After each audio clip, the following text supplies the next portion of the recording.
I can assure you my recent contributions in Westminster have been in front of far less welcoming crowds. I hope to finally finish a speech without being warned over my tone by a belly-aching socialist. Let's see. But friends, be in no doubt that our country is in the most precarious position I can remember. And what is the root cause? Uncontrolled mass immigration. Immigration, immigration, immigration. Legal and illegal. If raising legitimate concerns about thousands and thousands of unchecked foreign males illegally entering our country makes me far right, then so be it.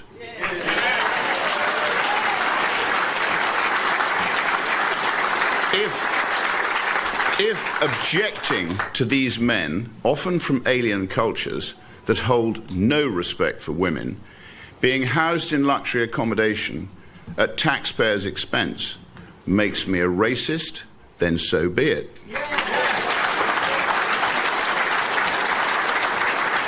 If believing that immigration should be strictly controlled and designed to solely benefit the British people makes me a bigot, then so be it. I do not care, and nor should you. For too long, our language has been policed and censored. Decent men and women have been forced into silence. I say no more.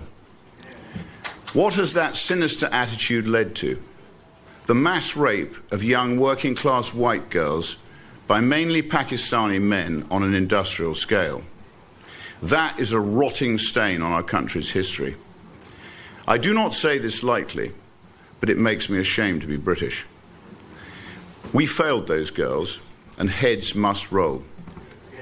I want deportations, not just for the rapists, but also the family members who are aware of their heinous crimes. If that results in tens of thousands of deportations, then that is what must happen.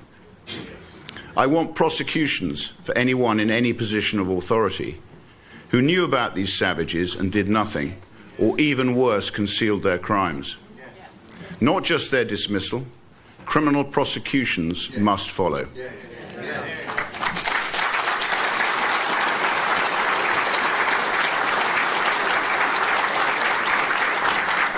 I want justice for anybody involved in these rape gangs.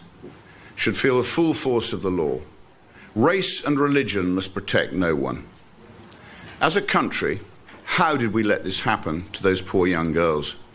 Most horrifyingly, it's still happening today, right now as I speak to you tonight. Never forget that. Many of these monsters have even been released back into the same communities where the children they raped reside. Words appropriate on this stage cannot adequately describe what I think of these beasts. I don't want thoughts and prayers from government. I want action.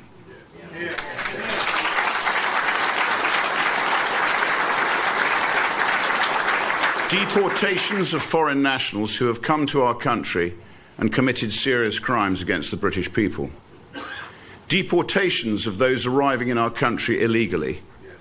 Send a message: if you come here without permission, you will not stay under any circumstance.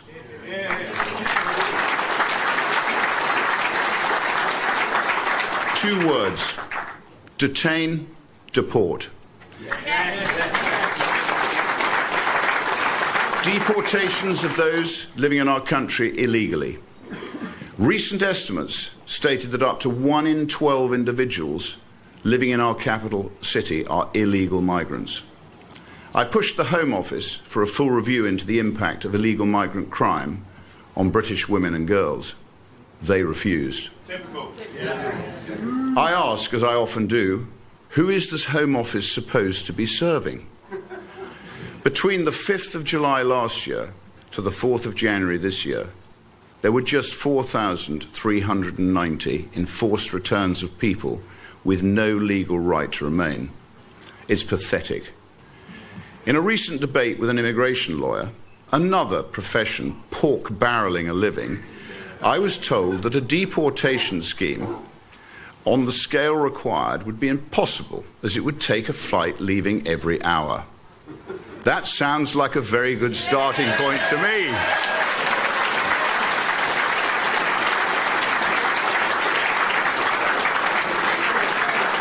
The message has to be clear. If you're in our country illegally, expect deportation. Implement that on the scale required, and the boats will stop overnight. I can promise you that. Just look at what we've done to ourselves.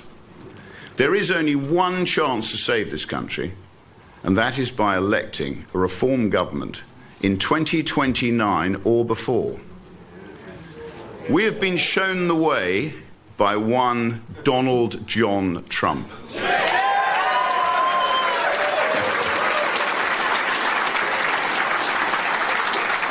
Certain moments go down in history as a fork in the road, and Elon Musk purchasing Twitter is one such event. Without that, there is no free speech. There is no Trump victory. There is no saviour of the West. And for that, I am grateful. Now we can look to America as a source of hope and inspiration. I'm sure, like me, you've watched on with envy as Trump tears up the established order in the most spectacular fashion. Let's go through several of my favourites. Starting with the best, you'll love this one.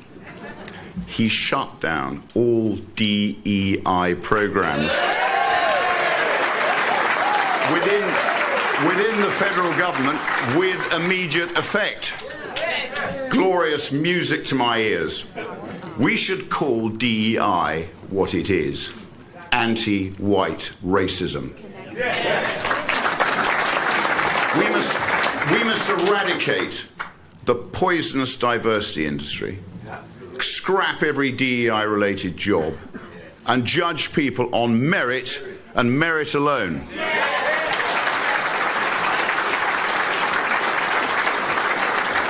I couldn't care if a workforce is diverse or inclusive. I only care if it's competent. That is all that matters. Up next, Trump declared there are only two genders.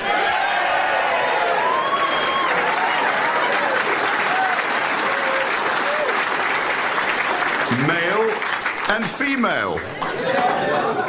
Cancelling all programs that promote the dangerous gender ideology. We must follow. I say keep that venom out of schools and away from impressionable young children. Leave our children alone.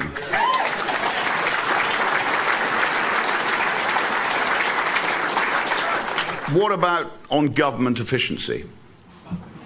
Establish the Department of Government Efficiency, otherwise known as DOGE. Slashing waste, freezing new hires, banning work from home for public sector employees, and fighting government censorship. Common sense policies that should be replicated in Britain. And finally, on immigration, I prefer to keep it simple with the two Ds: detain, deport.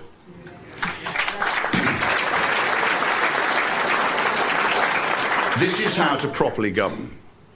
Watching Trump and the Americans, it has made me even more determined than ever to restore our unique country through a great repeal act when Labour falls at the next election, as surely it will. I don't particularly care if we're liked by the rest of the world. I care if we're respected, because right now, Britain is a joke, and it has been for some time. Take this, for example. £10 million was set aside for local inquiries into the rape gangs by the Labour government. Just £10 million. This year alone, we sent £133 million to Pakistan in foreign aid. My view? Scrap every single penny.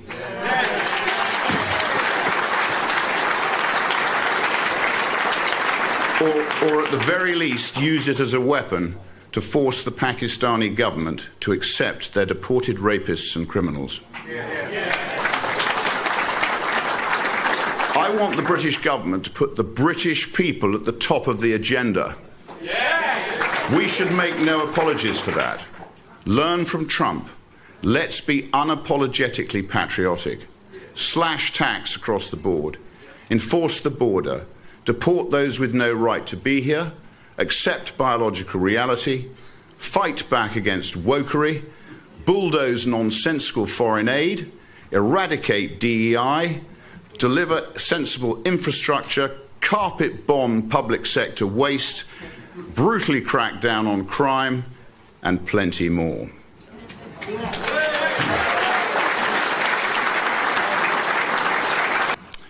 I love Britain, I really do. We've got the best people in the world. We need a government that will put us first, protect our interests, and get the hell out of our way.